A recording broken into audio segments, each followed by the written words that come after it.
Sekali lagi saya ucapkan banyak terima kasih sudah hadir menuntun dan teman-teman juga sudah hadir di Pondok Konservasi. Terima kasih juga buat Kakak Yonas Musi, salah satu anggota DPR Papua, Pak Faisal dari Polda Papua, dan teman-teman dari LKKJ dan baik Ersubuan maupun ya saya nggak bisa sebut satu-satu.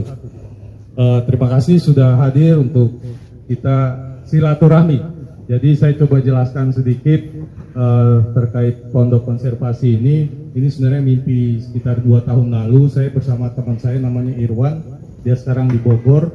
Kita punya mimpi yang sama, ada satu tempat yang bisa untuk dipakai untuk diskusi nongkrong seperti itu. Kenapa disebut pondok? Karena ya memang beda dengan kafe ya. Mungkin ini ada tempat untuk warungnya, untuk minum kopinya, tapi saya tetap menggunakan pondok karena saya berpikir bahwa kalau di kafe itu wajib mesen. Kalau kita datang itu kita pasti wajib pesan gitu loh. Malu kalau kita nongkrong di kafe nggak pesan.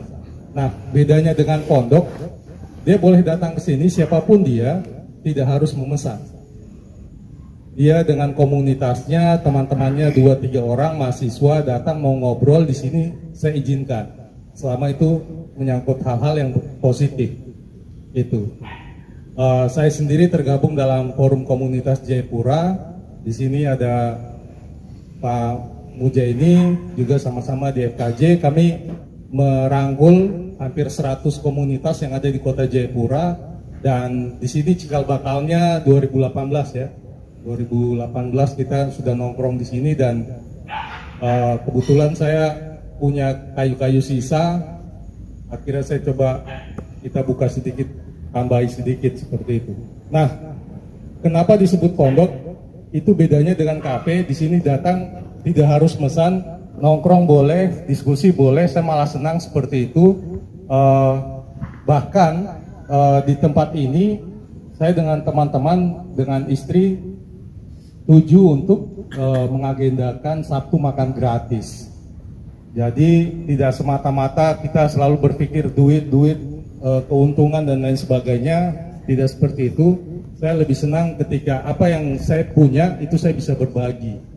Seperti itu. Seperti yang tadi Pak Ustadz sampaikan, tanamlah sebuah kebaikan maka kamu akan tuai kebaikan juga.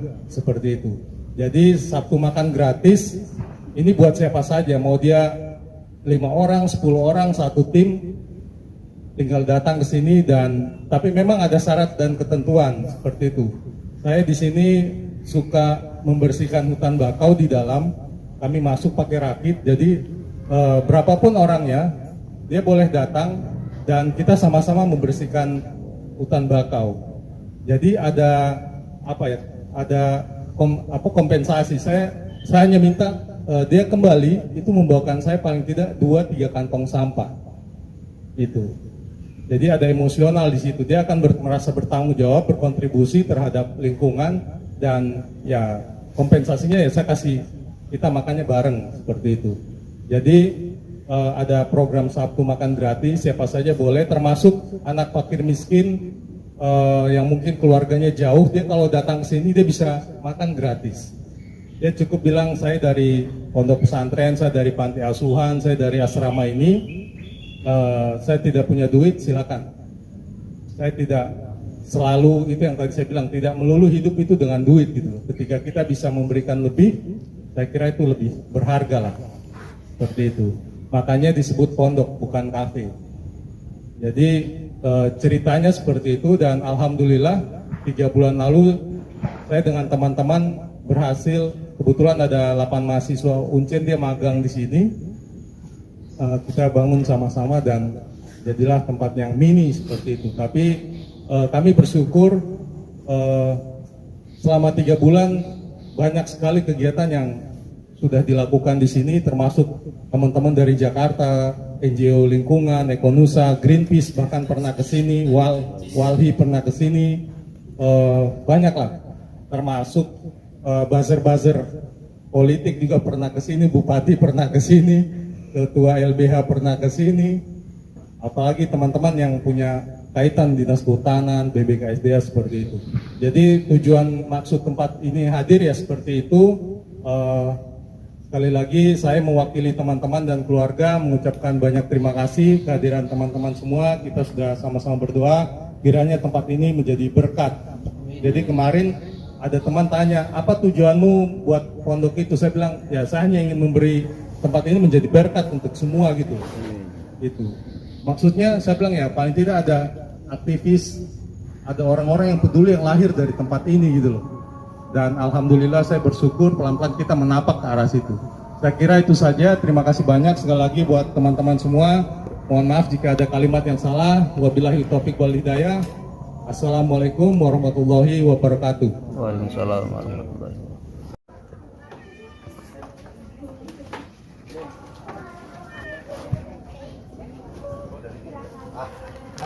Langsung ya.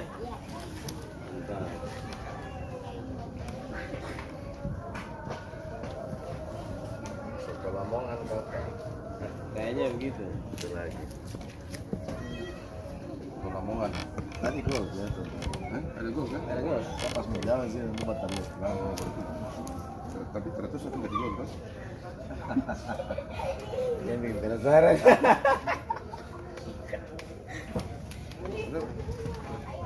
Teman-teman lain juga ada ke tempatnya Pak Yunus, ada ibadah juga di sana. Sekarang ini. Iya. Ada yang mau berbagi.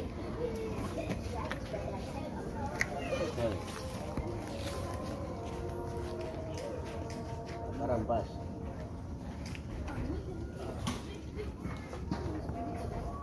Oh, sudah hasilnya.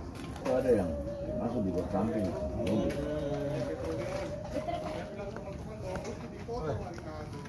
Saya dong kesana di grup ada. Oh iya. Oh iya. Sudah keluar sudah.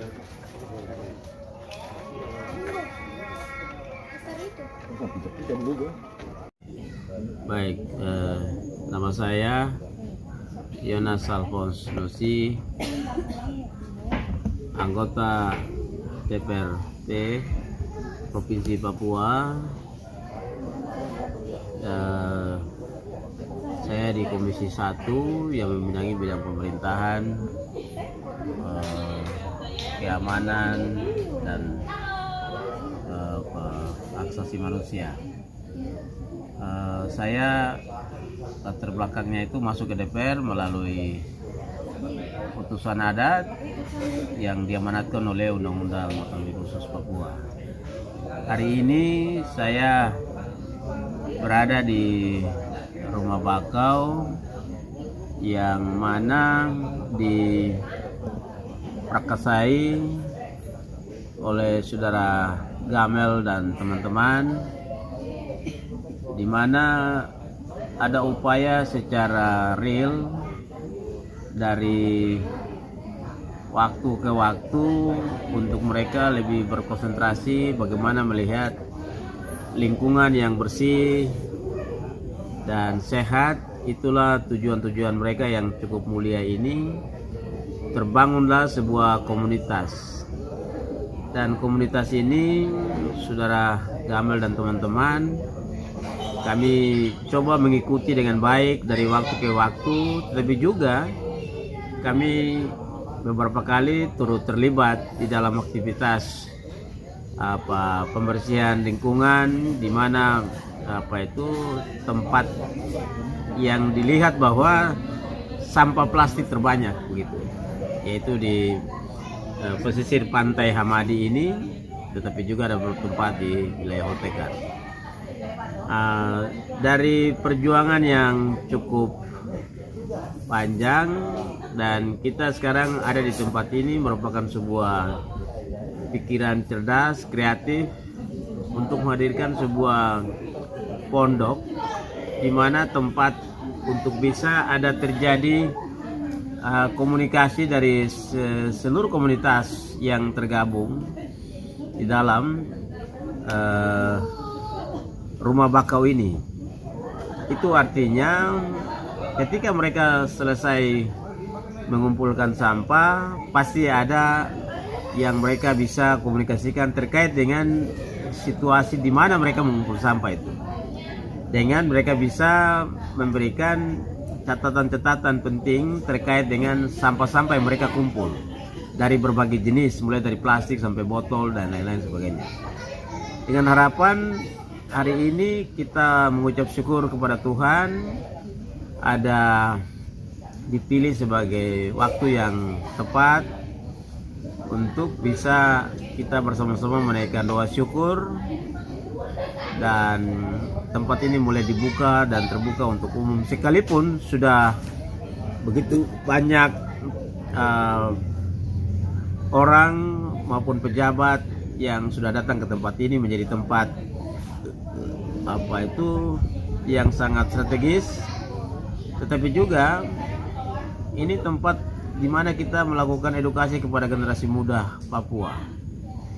Edukasi ini harus kita lakukan terkait dengan bagaimana dia mencintai lingkungan, bagaimana dia melakukan komunikasi sesama temannya untuk bisa melihat bahwa lingkungan ini harus bersih dan harus nyaman untuk dia tinggal dan hadir di dalam kehidupan kita dari waktu ke waktu. Dengan adanya rumah